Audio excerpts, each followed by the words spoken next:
Hello guys, welcome to my YouTube channel let's cognize. आज हम discuss करेंगे MEG 10 English studies in India का जो ब्लॉक 8 है, डीक्लोनाइजिंग द माइंड, उसकी जो थर्ड यूनिट है। आज हम इस वीडियो में उसका टॉपिक डिस्कस करेंगे 3.4 decolonizing the mind, the question of a language. इसके अंडर ही एक और पार्ट है द राइटिंग ऑफ हिस्ट्री। इन दोनों को हम आज इस वीडियो में डिस्कस करेंगे। इससे पहले इसके जो दो टॉपिक है, इस पर मैं वीडियो पहले ही बना चुकी हूँ। Literature as a site of culture domination, शायद ओरिएंटलिज्म, और colonizing the mind, objective and introduction. So time ना वेस्ट करते हुए हम स्टार्ट करते हैं हमारी आज की video, decolonizing the mind, the question of language. Now let's start. Language is one of the prime sites of a culture domination. उन्होंने क्या कहा है कि लैंग्वेज क्या है, एक साइट है कल्चर डोमिनेशन की, मतलब क्रिटिकल रोल है लैंग्वेज का।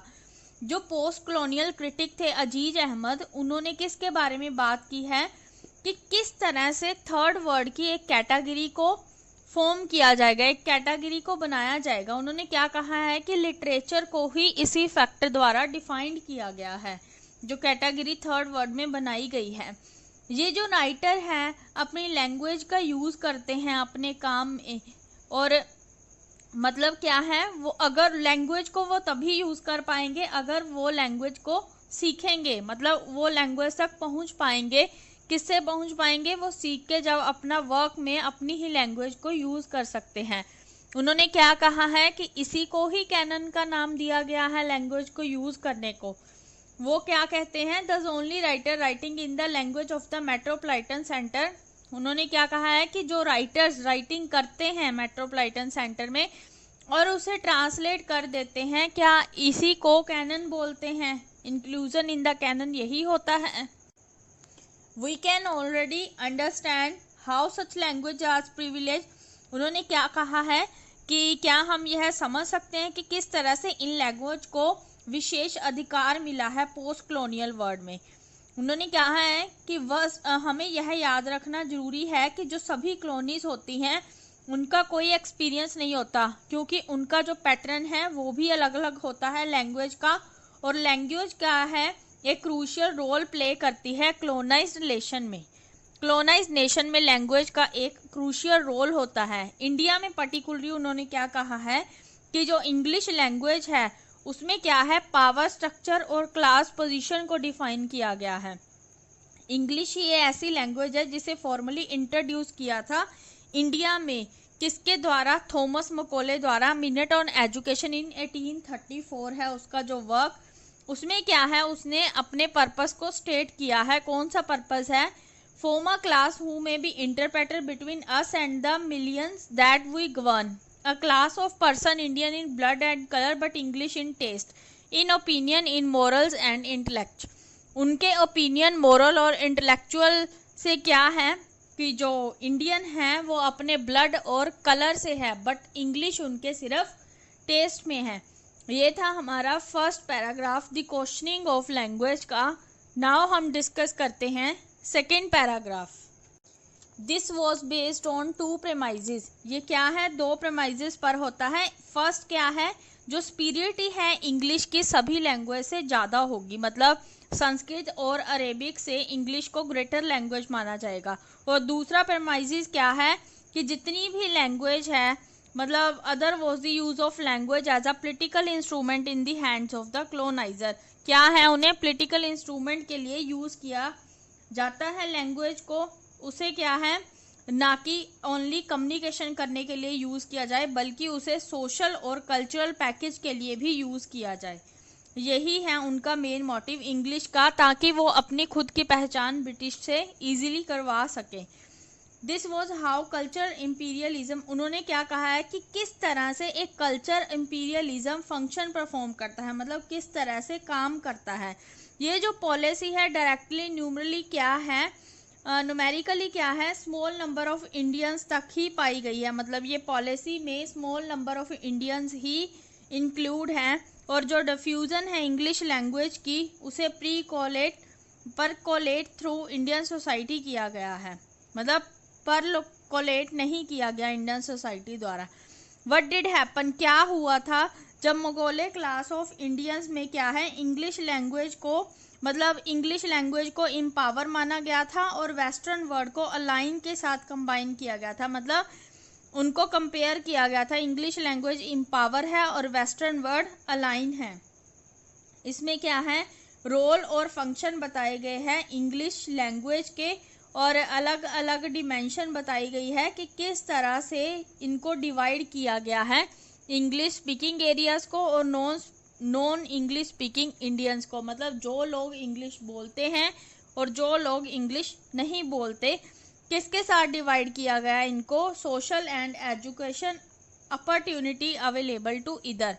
मतलब क्या है, उन लोगों के लिए क्या है, काफ़ी सोशल और एजुकेशन अपॉर्चुनिटी भी अवेलेबल की गई है। ये था हमारा सेकंड पैराग्राफ, जिसमें क्या है, सुपीरियरिटी को बताया गया इंग्लिश की सभी लैंग्वेज के ऊपर। टू प्रेमाइजेस बताए गए हैं इसके, इसे क्या है, सोशल लेवल पर भी यूज किया गया है। नाउ हम स्टार्ट करते हैं नेक्स्ट थर्ड पैराग्राफ है, interestingly the gap between policy and practice also yielded result quit different from what the British intended.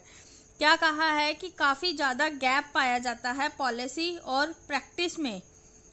It was utilized by the Indian writer to turn the table on English speaking word by using the English language। उन्होंने क्या कहा है कि जो Indian writer है वो किस तरह से इंग्लिश को यूज़ करते हैं, इंग्लिश लैंग्वेज को एज अ मीडियम की तरह यूज़ करते हैं। इनका अपना कल्चर, सोशो पोलिटिकल, फिलोसफल आर्टिकुलेशन होता है मीडियम के तौर पर।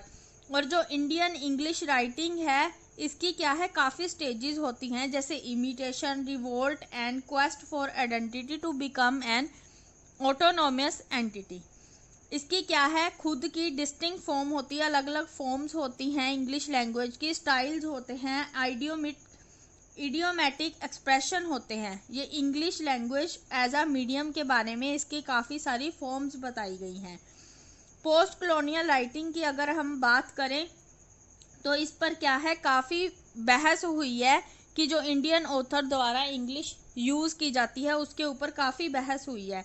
ये जो बहस है किसके रिलेटेड है, status of English pan Indian phenomena के बेस पर है और को existence with the official language. इसे क्या है, मतलब ऑफिशियल लैंग्वेज मानने के लिए भी कहा जा रहा है।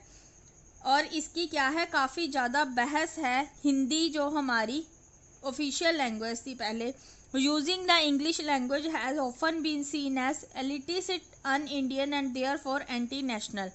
क्या है, जो इंग्लिश लैंग्वेज थी वो एलिटिस्ट थी, अन इंडियन थी और क्या थी, एंटी नेशनल थी। But there have been counter argument stressing, इसमें क्या है, लिंग्विस्टिक पोलैरिटी ऑफ इंडिया पर काफ़ी स्ट्रेस दिया गया है और कल्चर रिलेटिवली लैंग्वेज है और डाइवर्सिटी ऑफ लिंग्विस्टिक पैटर्न है। इसमें क्या है, इस पैराग्राफ में इंग्लिश को किस किस डिफरेंट एरियाज में, मतलब सेवरल डिफरेंट एरिया में यूज़ किया जाता है और इंग्लिश लैंग्वेज की फॉर्म्स के बारे में बताया गया है। The truth is that English has been incorporated, English है उसे क्या है, इनकॉर्पोरेट किया गया है इंडियन कल्चर के साथ।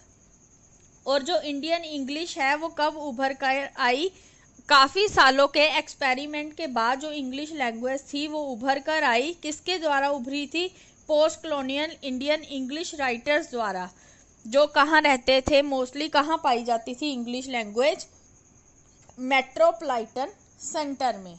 आई होप आपको ये पैराग्राफ भी अच्छे से समझ आ गया होगा। नाउ हम डिस्कस करते हैं नेक्स्ट पैराग्राफ।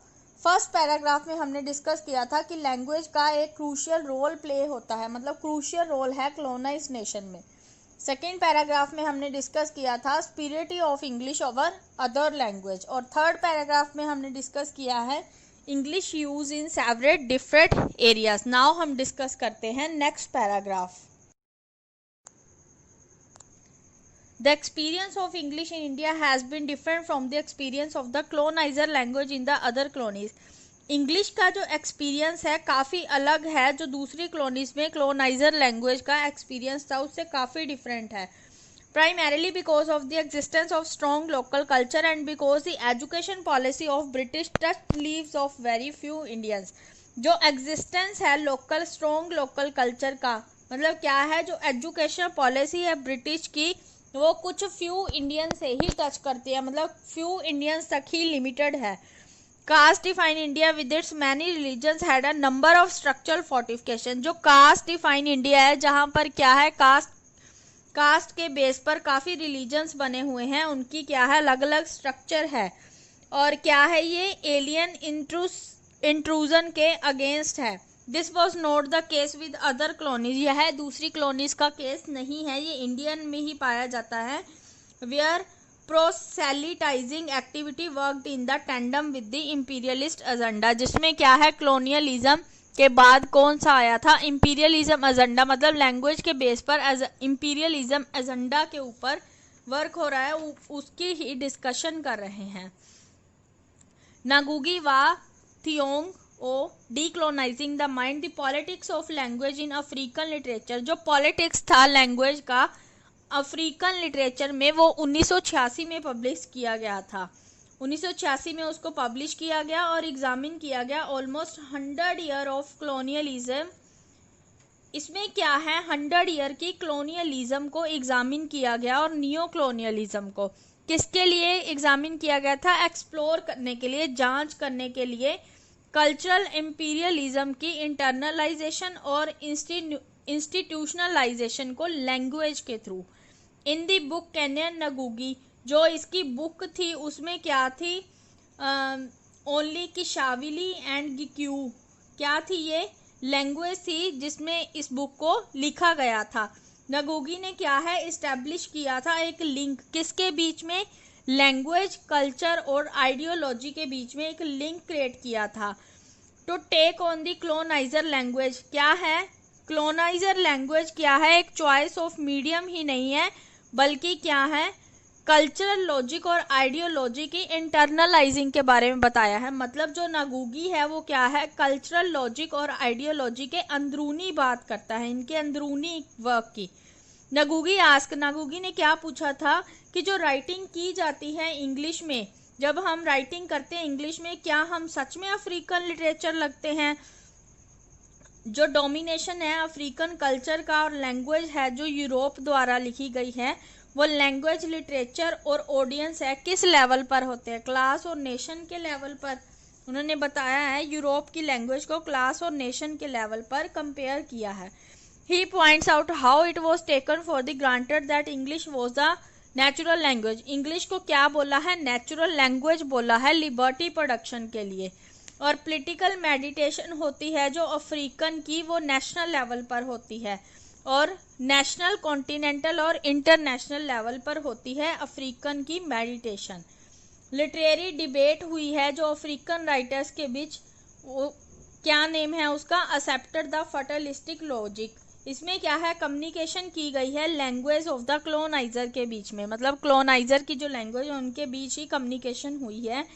जो क्वेश्चन अराइज हुआ, उन्होंने क्या कहा है कि किस तरह से यूरोपियन लैंग्वेज है जो वो अफ्रीकन एक्सपीरियंस है राइटर का, उसको कैसे वेट करती है, उसको कैसे तोलती है। नगुगी ने क्या पूछा, why should an African writer और एनी राइटर, कोई भी राइटर है, चाहे अफ्रीकन राइटर है चाहे कोई और राइटर है, वो किस तरह से ऑब्सेस्ड हो जाता है जब वो अपनी मदर टंग को किसी और टंग की यूज करके ही, मतलब एक राइटिंग अच्छी कर सकता है मदर टंग के साथ किसी और टंग और मतलब लैंग्वेज का यूज करके। उसने क्या कहा है कि हम अपने आप से यह आस्क नहीं कर सकते, how can we enrich our language, मतलब किस तरह से हम अपनी लैंग्वेज को इनरिच कर सकते हैं। We never asked our self. Ngugi find his answer, Ngugi ने क्या है, कॉलोनियल पावर की पॉलिसी में ये आंसर दिया है। The sword and the bullet को उसने किससे कंपेयर किया है, स्वॉर्ड होती है तलवार, बुलेट होती है गोली, पिस्टल वाली।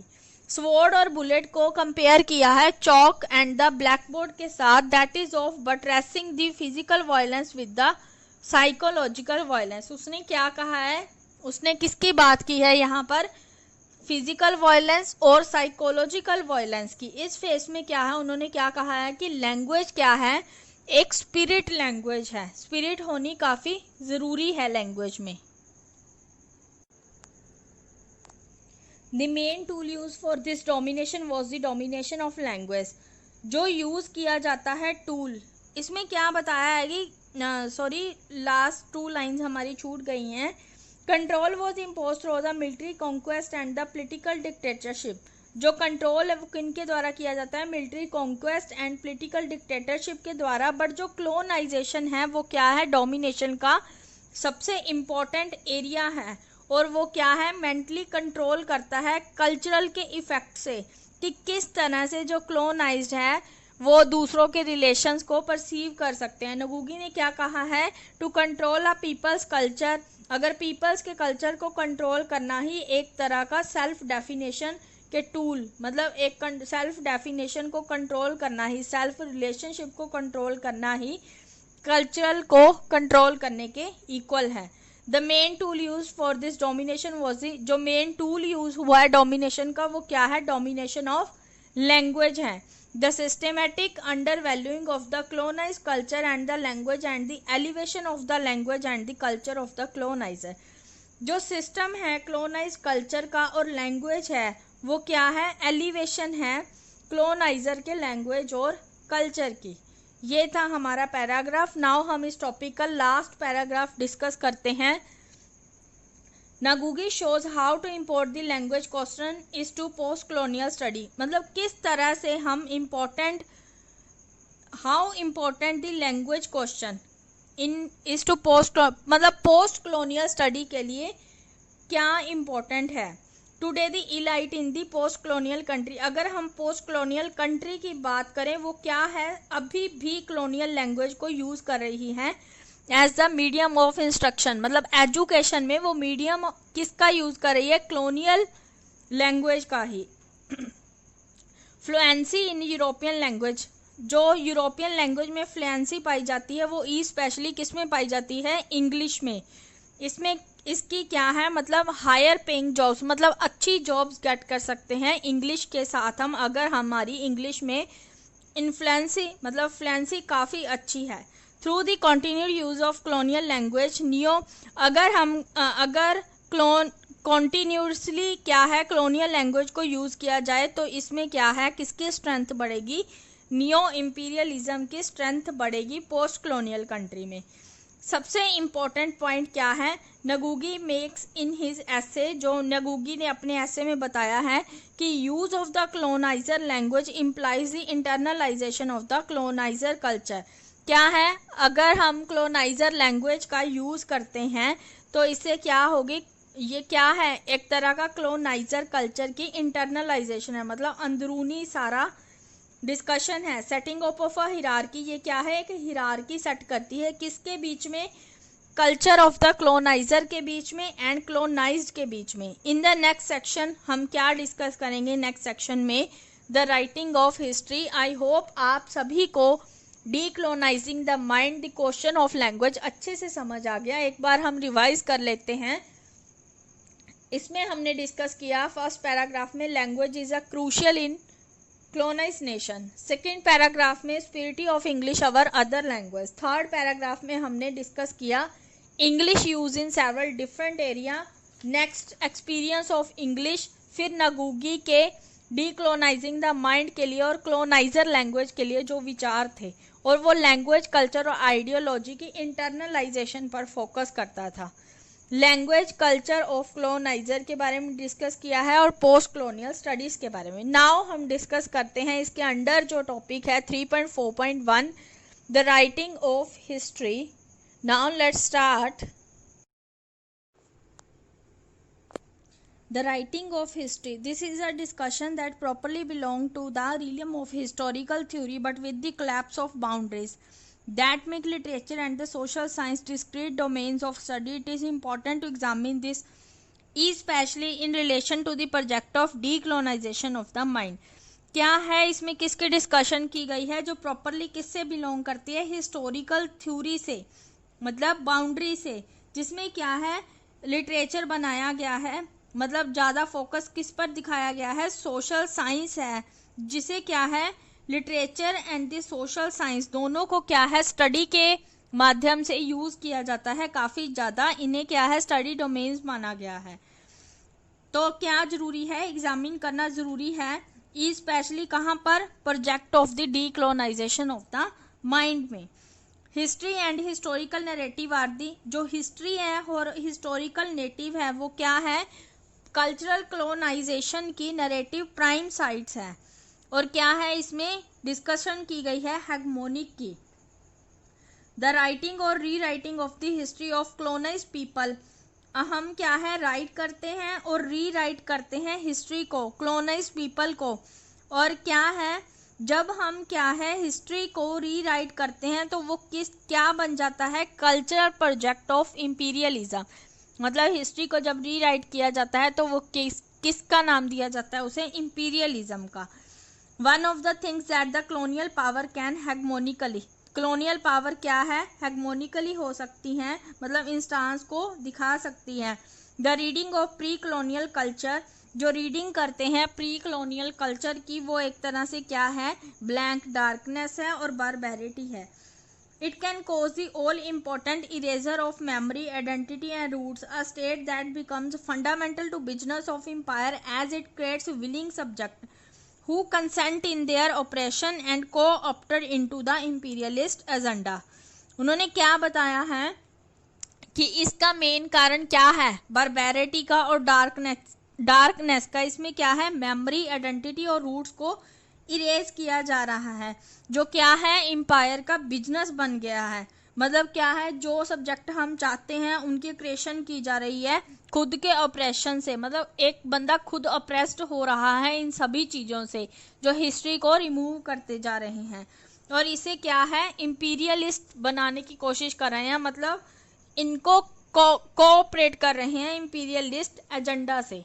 Contemporary historiographer have considered the periodisation of history of colonised people as pre colonial, जो हिस्ट्री बताई गई है कॉलोनाइज्ड पीपल की एज अ, वो क्या है, प्री कॉलोनियल है और पोस्ट कॉलोनियल है।